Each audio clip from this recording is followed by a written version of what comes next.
첫 번째 화면 띄워주시겠습니까? 얼마 전에 그 KBS에서 AI 특이점이 왔다는 제목으로 프로그램을 방영한 것이 있습니다. 여기 보시면 이제 일론 머스크가 가운데 앉아 있고 다른 그 두 사람이 서로 그 토론하고 토의하는 그런 내용이었는데요.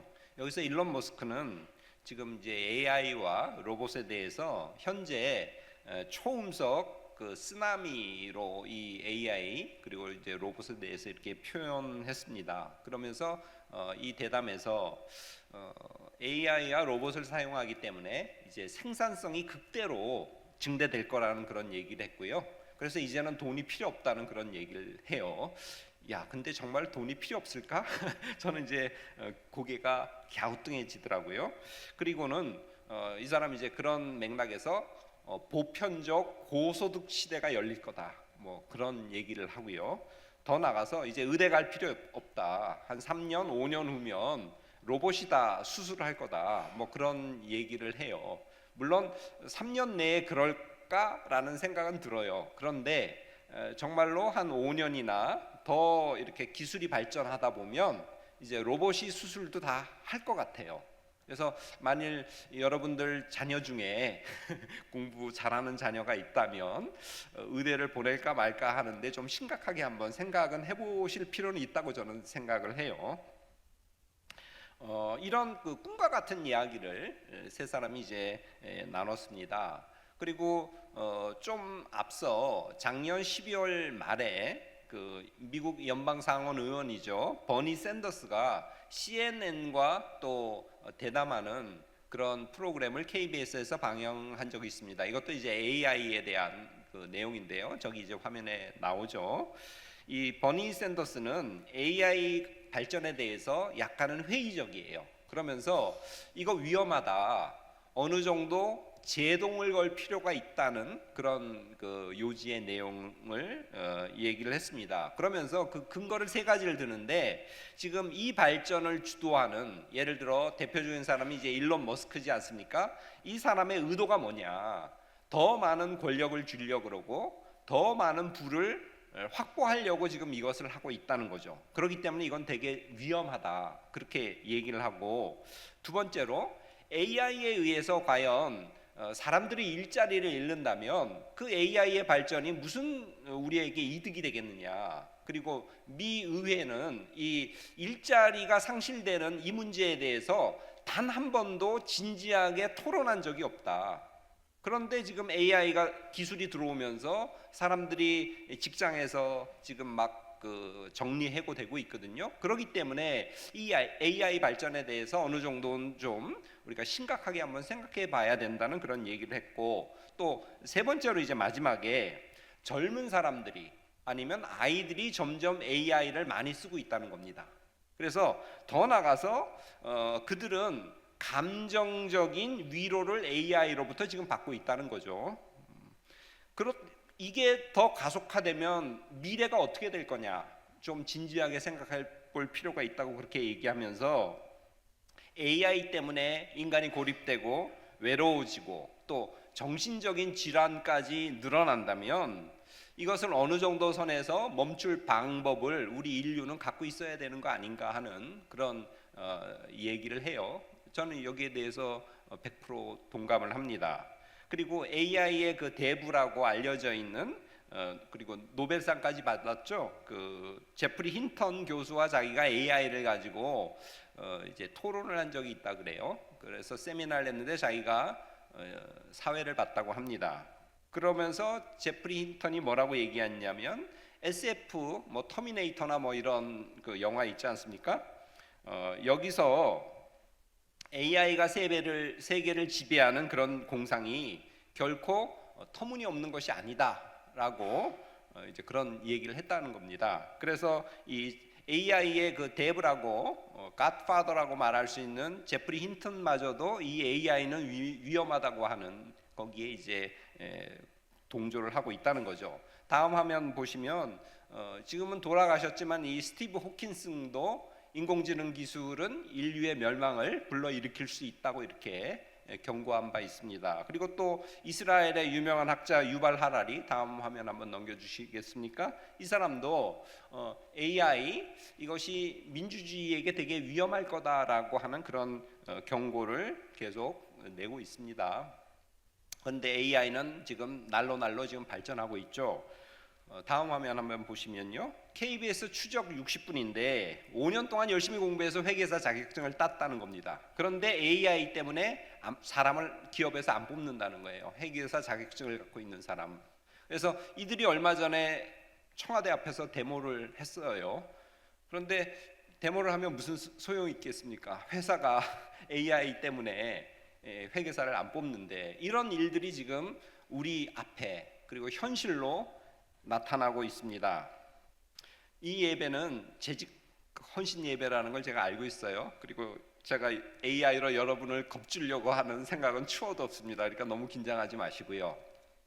그런데 제가 AI 얘기를 꺼내는 이유는 우리 세상이 역사적으로 거대한 분기점 앞에 지금 서 있는 것 같아요, 저는. 그리고 앞으로 펼쳐질 이 세상이 어떻게 발전될지, 어떻게 변화될지 저는 아무도 모르는 것 같다는 생각을 자꾸 해봅니다. 세상은 사람들은 발전하고 있다 그러죠. 미래는 점점 더 좋아질 거라고 그렇게 얘기하는데, 제가 보기에 미래는 결코 그렇게 밝지 않을 거라는 그런 부정적인 생각이 저한테 자꾸 들어요. 세상을 한번 돌아보시기 바랍니다. 지금 뉴스에서 어떤 일들이 일어나고 있습니까? 러시아 우크라이나 전쟁은 지금 4년째 계속 진행되고 있죠.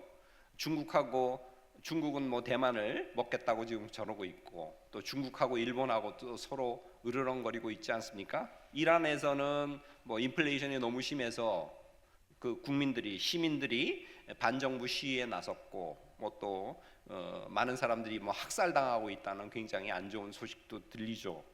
미국은 베네수엘라의 그 대통령을 잡아갔고요. 그리고 또 미국은 그 그린란드까지 갖겠다고 지금 으르렁거리고 있죠. 그러니까 덴마크는 이건 내 거다. 그리고 하면서 이제 군대를 동원했고, 그리고 나토에서 군대를 동원했죠. 그랬더니 오늘 아침 뉴스에 보니까 트럼프 대통령이 그 나토의 그린란드에 군대를 그 파병한 나라에 대해서는 10% 관세를 매기겠다고 지금 그러고 있지 않습니까?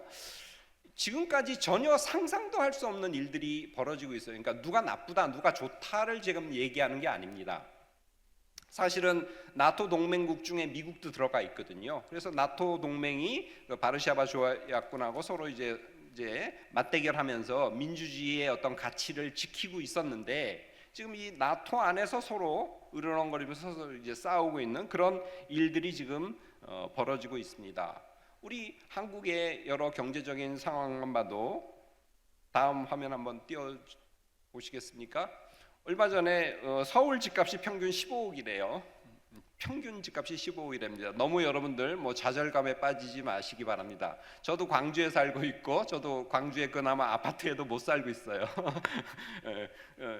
자, 저런 뉴스를 보면 어떻게 보면 자괴감에 빠지는 분들도 계실 수 있고, 아니면 분노를 일으키는 사람도 있을 수 있는데, 하여간 이 모든 것이, 그리고 뭐 강남의 비싼 아파트는 뭐 30억, 40억, 50억, 뭐 심지어 80억까지 간다고 그렇게 얘기하지 않습니까? 전혀 남의 나라 같은 딴 세상에 사는 그런 현실들이 우리나라에서도 지금 벌어지고 있어요.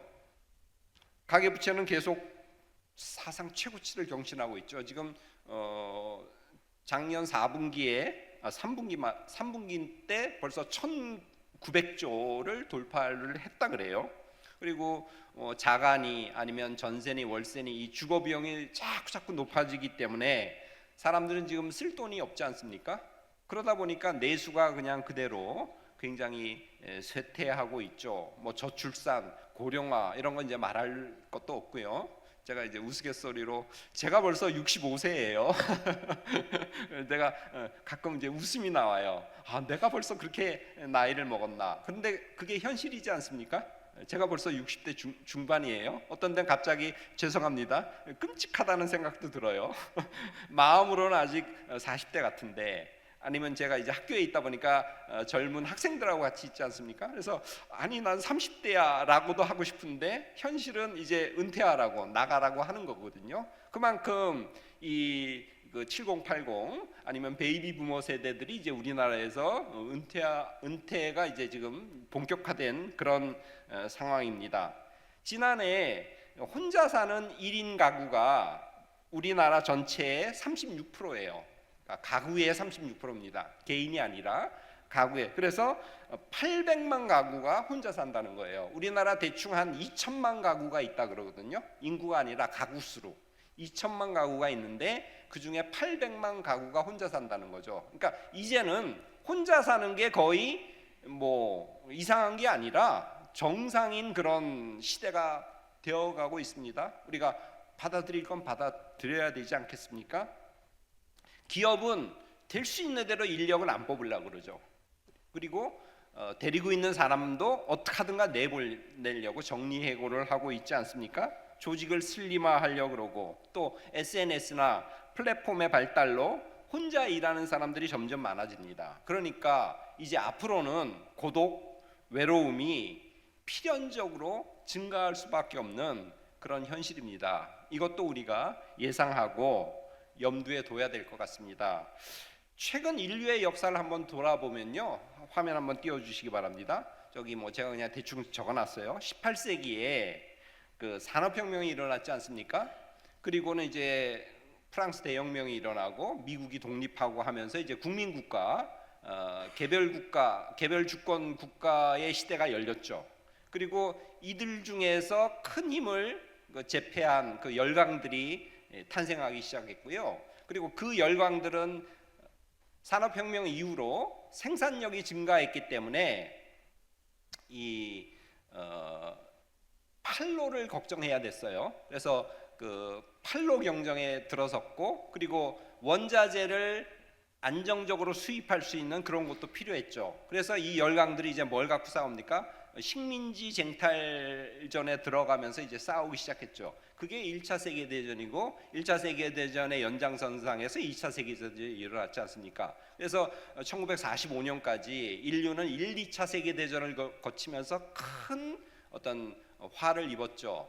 그 이후에 이래서는 안 되겠다고 싶어서 이제 여러 나라들을 모은 유엔을 창설했지 않습니까? 1945년에 유엔이 창설되었습니다. 그 이후에도 미국과 소련을 중심으로 해서 이제 냉전이 계속되면서 으르렁거리긴 했지만 그래도 기존 질서를 유엔이라는 이 체제하에서 어느 정도는 안정적으로 이 세계 질서를 유지하고 있었습니다.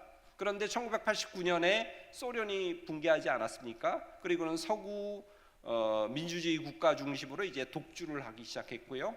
이런 것들이 계속되면서 세계화 현상이 일어났죠. 2001년에 미국이 WTO에 중국을 가입시키면서 세계화가 본격적으로 시작되었고, 그러나 그 세계화가 2010년대 중반에 이르면서 더 이상 그 미국이 패권을 유지하기 힘들면서 그 세계화를 내려놓고 미국이 세계 경찰이 되는 걸 이제 포기했습니다. 그리고 이제 우리만 잘 살겠다. 우리는 우리 걱정하기도 힘들다. 이제 너희들은 다 알아서 하라 그러면서 이제 뒤로 물러났죠. 그러면서 현재는 지금 다극화 체제로 진행되고 있는 때입니다.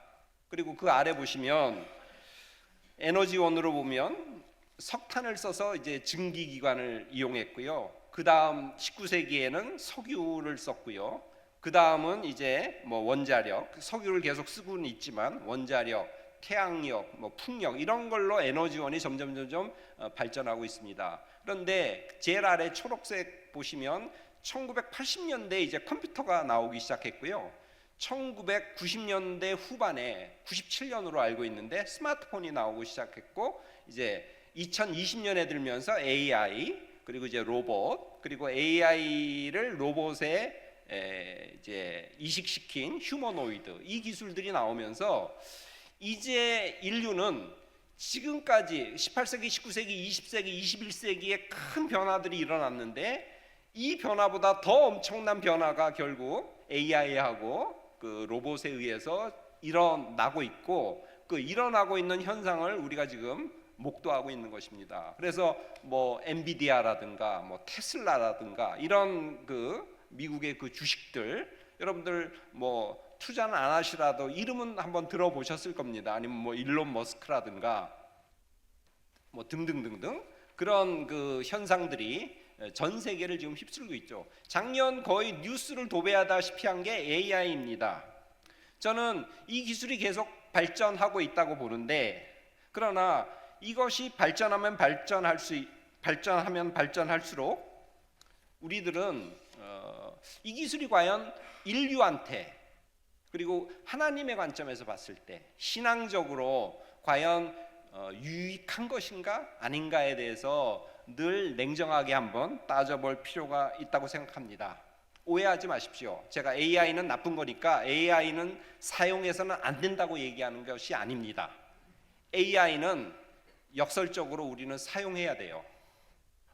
무료 버전이라도 계속, 그죠? AI가 어떤 건지 질문해보고 어떤 답이 나오는지에 대해서 계속 우리가 이것들을 저한테, 여러분 각자한테 익숙하도록 계속 이제 사용해야 된다고 생각합니다. 누구는 이래요. 당분간은 우리 인간이 AI하고 싸우는 게 아니다. 우리 인간이 AI를 잘 쓰는 사람하고 경쟁할 것이다. 이렇게 얘기를 합니다. 다음 화면 보여주시면요. 그 전 화면인 것 같아요. 전 화면. 다음 화면이 그게 아닌가요? 다음 화면 넘겨보세요. 다음 화면. 예, 이겁니다. 저도 이 기사 보고 되게 놀랐는데요. 우리나라에서 그 챗 GTP 유료 사용자 한 달에 한 3만 원 정도 내야 되는 걸로 알고 있습니다. 이 유료 사용자를 쓰는 사람 수가 세계에서 2위래요. 그러니까 1위는 누구겠어요? 미국이겠죠? 뭐 미국은 3억 몇천만이고 AI를 선도하는 나라니까 당연히 미국에서 유료 버전을 쓰는 숫자가 제일 많을 텐데 2위가 한국이래요. 거의 한 2천만 명이 이걸 쓰고 있대요. 놀랍지 않습니까? 유료 버전을 2천만 명이 쓰고 있다는 거예요. 그래서 이걸 보고 야, 한국이 대단하다. AI와 관련해서 한국이 뭔가 가능성이 있는 나라라는 그런 생각도 들고, 와, AI가 이런 식으로 벌써 우리의 어떤 삶 속에 깊숙이 들어왔구나 하는 것을 또 한편으로는 느끼기도 했습니다. 저는 AI가 나쁘니까 AI는 무조건 피해야 된다고 말하는 건 아니에요. 인터넷이 아무리 나쁘다고 해서 스마트폰 폐해가 아무리 많다고 해서 우리가 인터넷을 안 쓸 수도 없고 스마트폰을 멀리할 수도 없지 않습니까? 그런 의미에서 AI에 대해서 우리는 누구보다도 잘 쓸 줄 알아야 되고 거기에 대해서 우리 크리스찬들은 잘 알아야 된다고 생각합니다. 근데 문제는 여기에 매몰되거나 이 AI에 지배당해서는 안 된다는 말씀을 제가 여러분에게 드리고 싶습니다. 제가 이제 살 만큼 살아서 저보다 나이 많은 분들에겐 죄송스럽지만 이제 과거도 한번 돌아보고 또 어떤 우리 앞으로의 역사가 어떻게 될지를 이렇게 살펴보는데요. 저는 그러면서 AI의 이런 그 혁명적인 지금 일들이 진행되고 있는 이런 것들을 보면서 과연 인류에게 희망이 있을까? 라는 생각을 해봐요. 그리고 그 희망을 어디서 찾을 수 있을까는 생각을 해봅니다.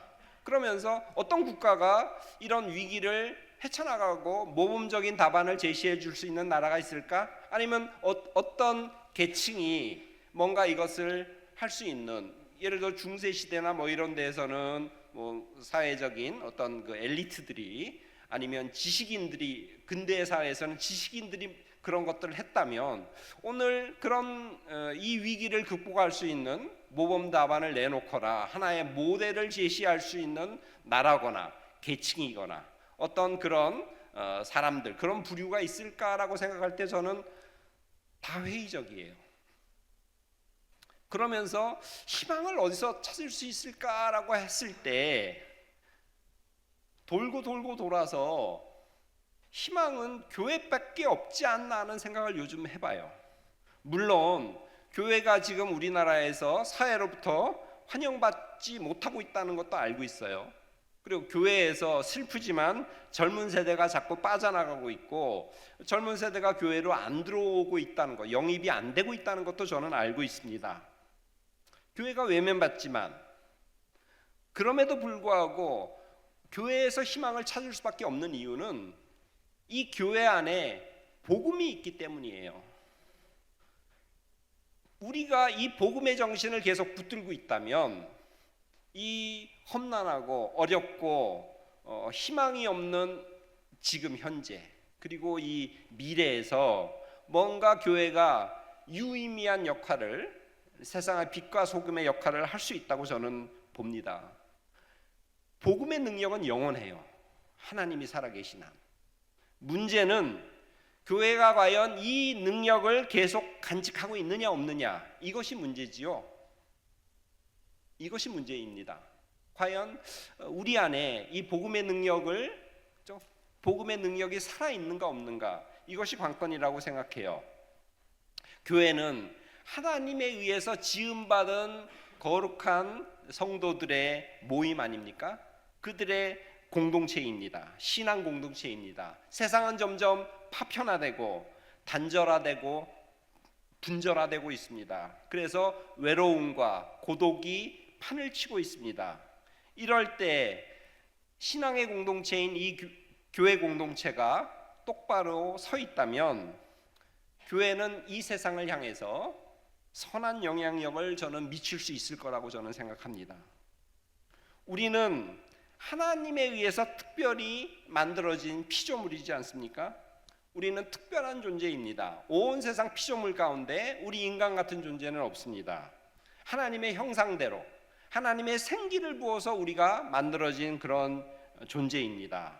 세상은 점점 인간은 이제 더 이상 불필요하다, 인간은 더 이상 쓸모가 없다 라고 하면서 인간을 해고시키고 인간을 잘라버리고, 그죠? 인간을 무가치하게 그렇게 대하고 있는 것이 현재의 그런 추세입니다.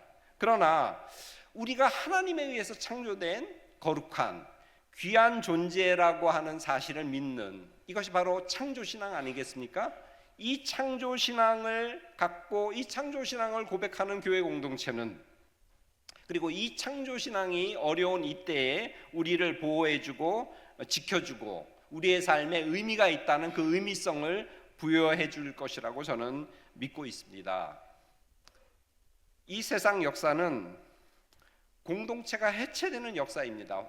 다음 화면 한번 보여주시기 바랍니다.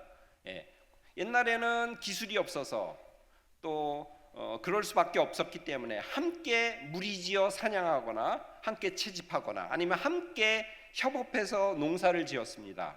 그런데 지금은 함께 일할 필요가 없지 않습니까? 기술이 발전하고 모든 것들이 플랫폼화되면서 단절화되고 분절화되면서 이제는 혼자 일하죠.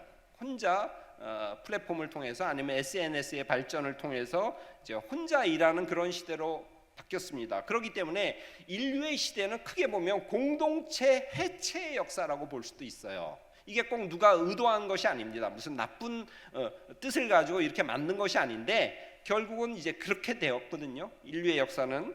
그리고 모든 것이 상품화되는 시대입니다. 옛날에는 서로 품앗이해서 도와주고 도움받고 이런 것인데 이제는 어떻게 합니까? 시장에 가서 그걸 사죠. 구매하죠.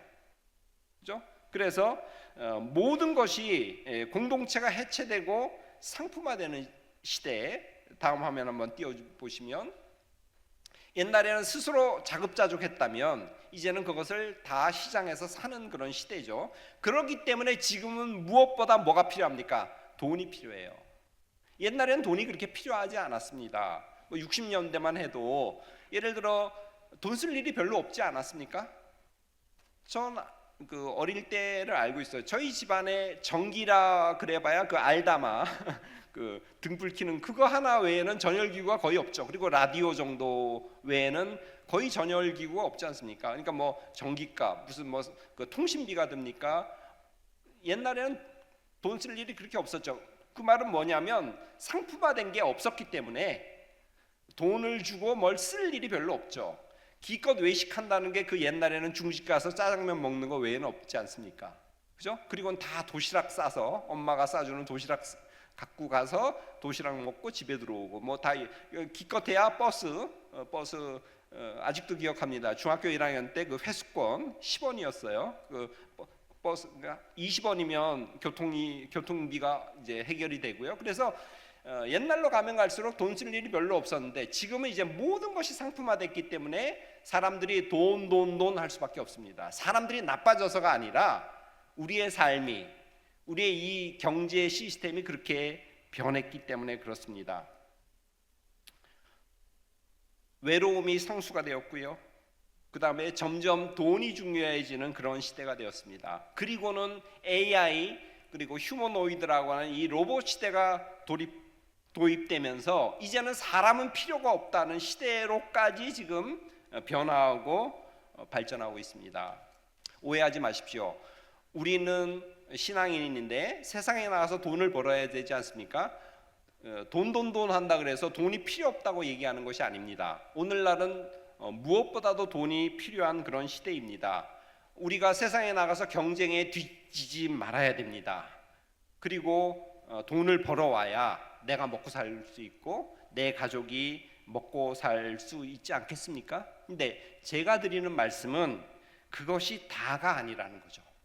우리는 세상 속에서 열심히 일해야 되지만 그러나 우리는 하나님을 믿기 때문에 과연 오늘날 하나님의 뜻이 무엇일까? 계속 이 하나님의 뜻을 물어봐야 된다고 저는 생각합니다. 다시 한번 말씀드리지만 희망을 교회에서 찾을 수밖에 없는 이유는 고독과 단절이 아니라 저희 공동체는 서로에게 용기를 북돋아주고 선한 싸움을 싸울 수 있는 힘을 충전시켜주는 그런 거룩한 공동체이기 때문에 그렇습니다. 그렇기 때문에 이 교회에서 희망을 찾을 수 있는 것입니다. 그리고 세상은 돈 하지 않습니까? 그런데 교회는 돈이 지배하는 그런 공동체가 아닙니다. 교회의 지배는 사랑이 교회를 지배하고 있지 않습니까?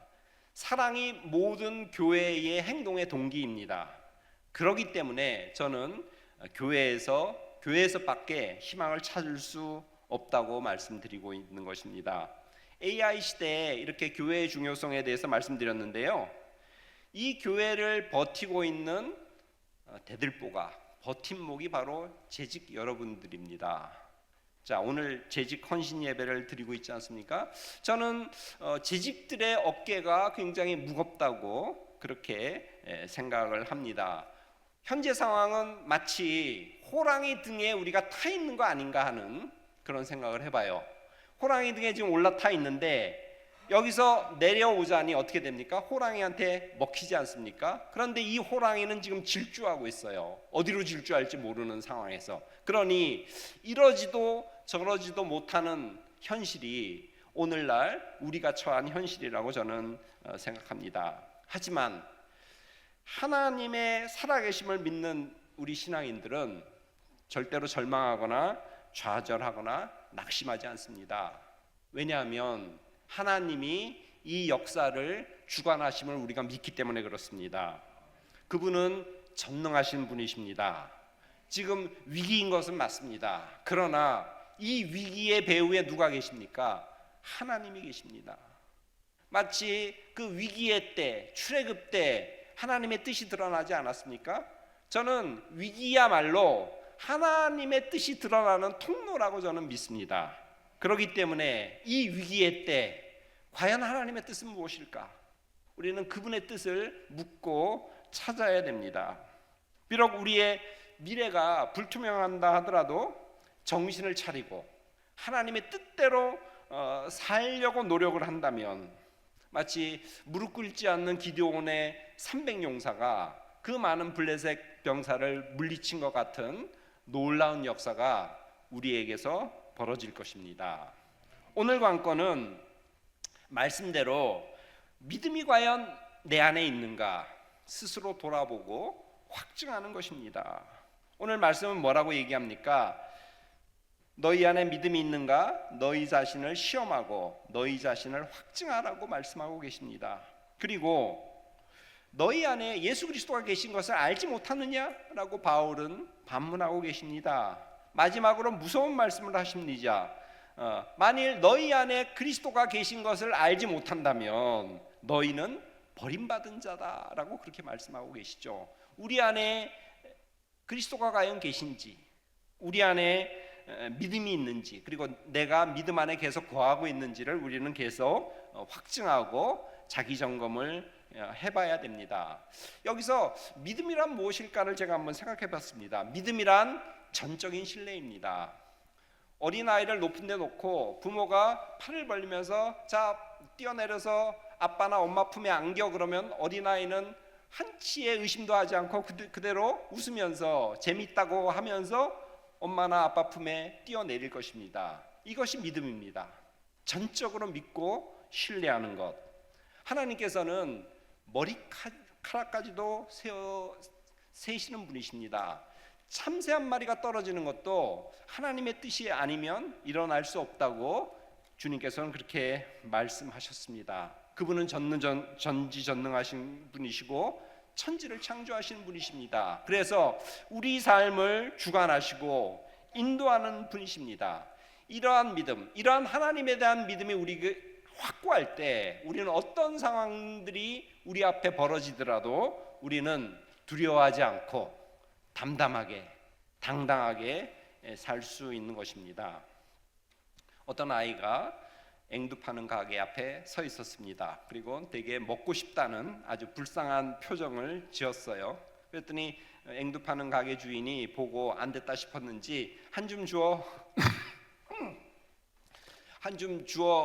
한 줌 쥐어서 가지렴이라고 얘기했습니다. 그런데 이 아이는 미동도 하지 않고 계속 그냥 그 앵두만 바라보고 있었습니다. 주인이 딱하다 싶어서 자신이 한 줌 쥐어서 그 애에게 얘다 여기 있다라고 하면서 앵두 한 줌을 쥐어줬습니다. 그랬더니 그때서야 이 아이는 그 앵두를 받아가지고 쪼로록 딴 데로 갔습니다. 그 아이 옆에 친구가 있었는데 그 친구가 이 아이한테 물어봤습니다. 야, 너 그 한 줌 집으라 할 때 왜 안 집었니? 그랬더니 이 아이가 친구한테 뭐라고 하냐면 내 손보다는 주인의 손이 더 크지 않아 라고 그렇게 대답을 했다고 합니다.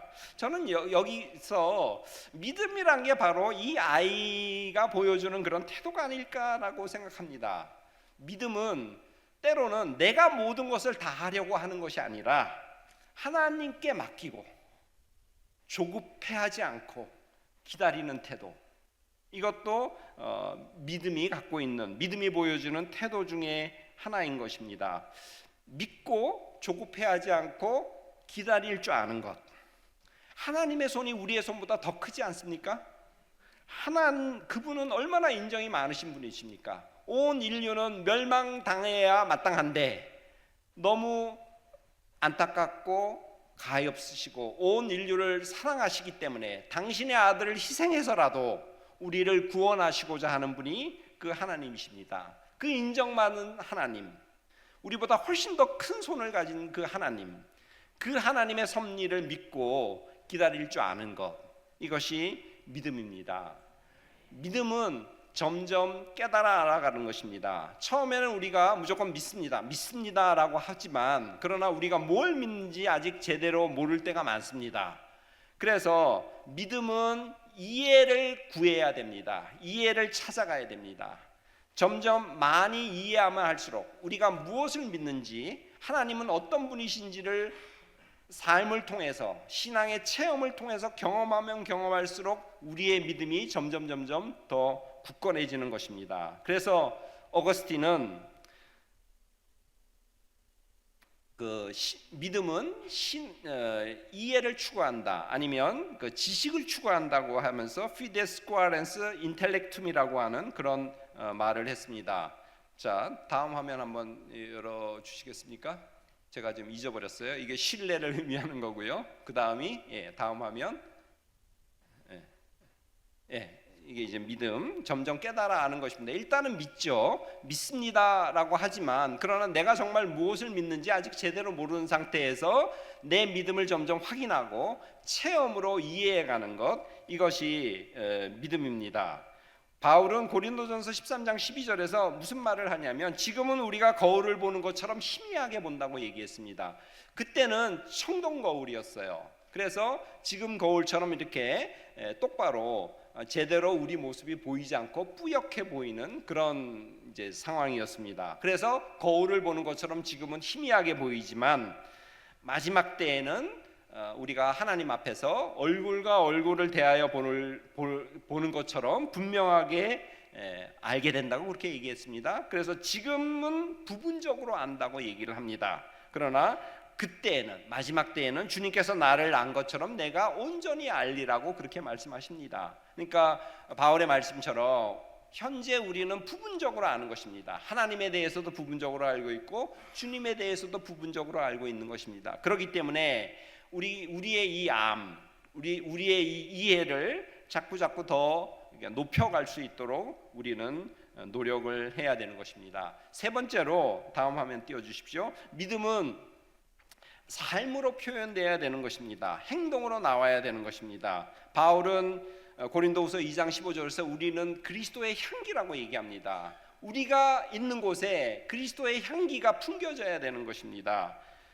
야고보서에 보면 믿음이 있노라고 하면서 행함이 없으면 그 믿음이 무슨 의미가 있느냐고 하는 그런 얘기가 있지 않습니까? 그리고 나무는 무엇으로 판단됩니까? 맺는 열매로 판단되지 않습니까? 그렇기 때문에 우리의 믿음은 행동으로 증명되어야 되는 것입니다. 그래서 우리 재직 여러분들 그리고 사랑하는 선돌교회 성도 여러분들이 봉사하고 또 충성하고 매일매일 세상에 나가서 그리스도의 능력을 드러내고 그리스도의 향기를 드러낼 때 그런 행동을 통해서 여러분들의 믿음이 드러나는 것입니다. 고린도전서 4장 2절에 보면 맡은 자에게 구할 것은 충성이라고 그렇게 말씀하고 계십니다.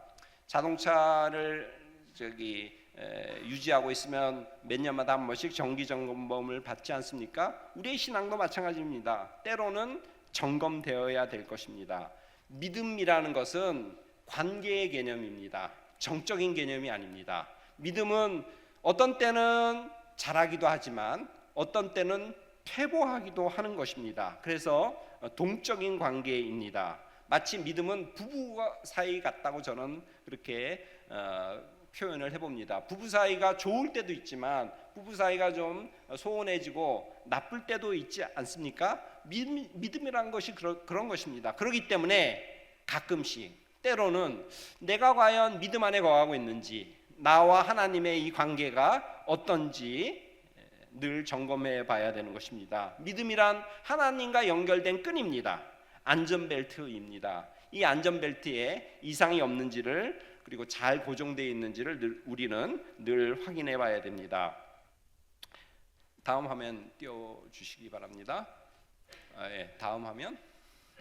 재직 여러분 그리고 선들교회 교우 여러분, 고독의 시대, 단절의 시대, 그 다음 화면 띄워주세요.